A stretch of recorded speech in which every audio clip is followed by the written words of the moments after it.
There's no getting around it, people. The project we all feared had completely died has finally shown its decomposing head, and we now have official confirmation that the RE2 remake is well on its way. We do it indeed. Well, an actual boatload of you guys have been asking me about my feelings on the matter, so I figured I would do a little research and lay down some of my views on the upcoming game. So enough with all the stalling, let's have a quick discussion about the Resident Evil 2 remake. First and foremost, I want to make this very clear up front. Most of you guys know what a hard-headed, the old ways are the best ways type of guy I am, and you won't have to go too far before you found me complaining about how off the rails the FF7 remake is. So the answer to the $100 million trillion billion question is, hell yes, I am excited for this game. It looks absolutely incredible. But, and you just knew there was going to be a but, I'm still disappointed that we aren't getting a game styled around the remake of RE1. I know it sounds dumb, but I was kind of holding my breath hoping Capcom would give us a traditional survival horror game. But beggars can't be choosers, and for Christ's sakes, we're getting a remake of what many think of as the best game in the series, myself included. So take any negative opinions you hear going forward and temper them against the knowledge that I literally could not be more excited to play this game. And speaking of excited, I've noticed a lot of hearsay in the comment sections below my Resident Evil retrospective videos, so why don't we start off with everything we know so far. First off, this trip down Raccoon City Lane will be powered by the same engine used in RE7, which, if my time with the game in question has taught me anything, means an unbelievable capacity for achieving some of the most realistic looking lighting effects in modern gaming. Seriously, this engine is a powerhouse when immersive elements are concerned, but there are a few downsides to this. RE7, while an amazing looking game, suffered from a real lack of points of articulation in the facial animation department. But based on what I've seen in the trailer so far, this issue has been beaten into the dirt.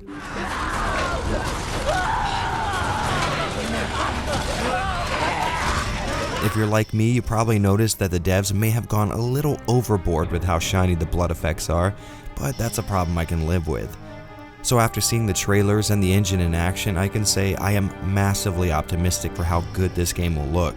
Moving on to the most interesting, or depressing information depending on how you look at it, the rumors that Capcom will be revisiting content from the unreleased 1.5 build of RE2 seems to be false, at least if this interview is to be believed. I've seen some comparisons up on Twitter and Reddit, but the couple of examples that don't require heavy amounts of assumption are actually just concept shots from the second phase of RE2's development, which was the build we're all familiar with. So yes, they are pulling from concept art, but sadly it's not 1.5 concept art. Of course, I've also heard rumblings about the damage effects on Leon's clothes seen in the trailer as being some type of confirmation of the degrading armor idea that was supposed to be worked in at 1.5, but I can't find any interviews confirming this.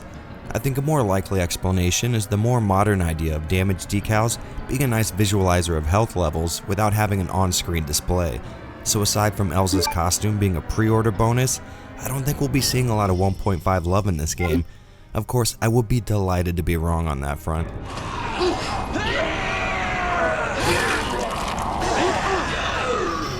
Following in the shoes of the RE1 remake, the devs have discussed how different this game is going to be from the original, meaning item placement and monster locations are going to be switched up, and there'll be a few new additions to the RPD precinct.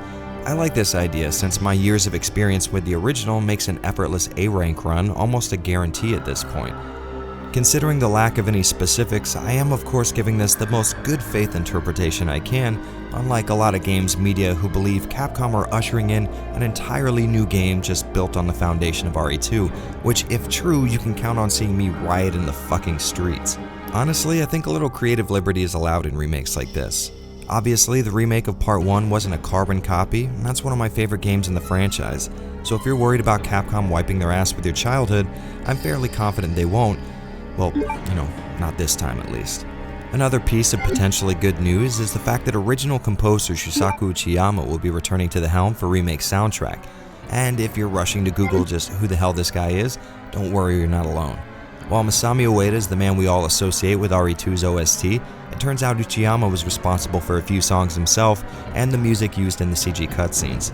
Now don't get me wrong, I'm glad to hear that someone familiar with the original's ambient sound is returning, but without Ueda, I'll remain skeptical of whether or not this will be faithful to the original compositions. On a personal side note, you guys know I love me a gross looking zombie, and Remake seems to be breaking new ground and making people look dead. Not only are these incredible looking character models, but they move in that off-putting, sluggish kind of way, which adds to the creepiness. I also like the new direction the team is going in regards to the lighting. We all remember growing up with a fully lit RPD, but Remake has turned out the lights, and thanks to the engine's strength with contrasting light sources and light fall-off, we have some of the most terrifying looking environments I've ever laid my eyes on. Seriously guys, I cannot wait to get my hands on this game, but let's pretend like I'm an objective person and not some giddy fanboy for once. While I've recently fell in love with Capcom's RE engine, I have some reservations with how many assets are just being copied over from 7. The inventory and item indicators seem to be lifted straight from the last game in the series, and even though this is a very small deal, it does kind of sour the idea that this is a standalone game. In 7, you're given the option to turn these screen cluttering indicators off, so let's hope they copy that over as well. And to cap off this list of problems so small they can't really be called complaints, yes, I'm gonna go there. I really wanted to see a fixed perspective camera in this remake, and even though the gameplay looks absolutely incredible, man, I would love for a classic camera mode to be included. Now, I have no idea if this would even be possible, but hey, a guy can dream, can he?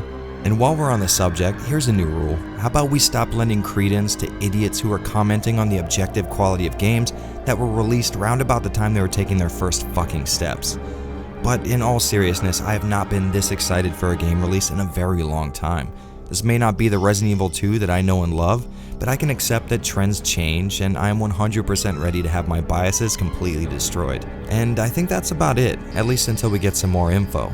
I kinda just wanted to answer a few questions and get my general feelings out there, and now that I think about it, this is the first Talking Points video in a long while that wasn't just me complaining about other people complaining about video games, so hooray for progress.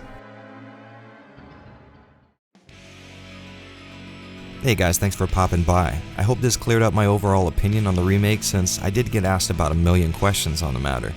If you like more rambly videos like this, check out my other Talking Points videos here on screen, and maybe think about contributing to my Patreon so my unearned sense of self-accomplishment can grow even larger, if that is at all possible.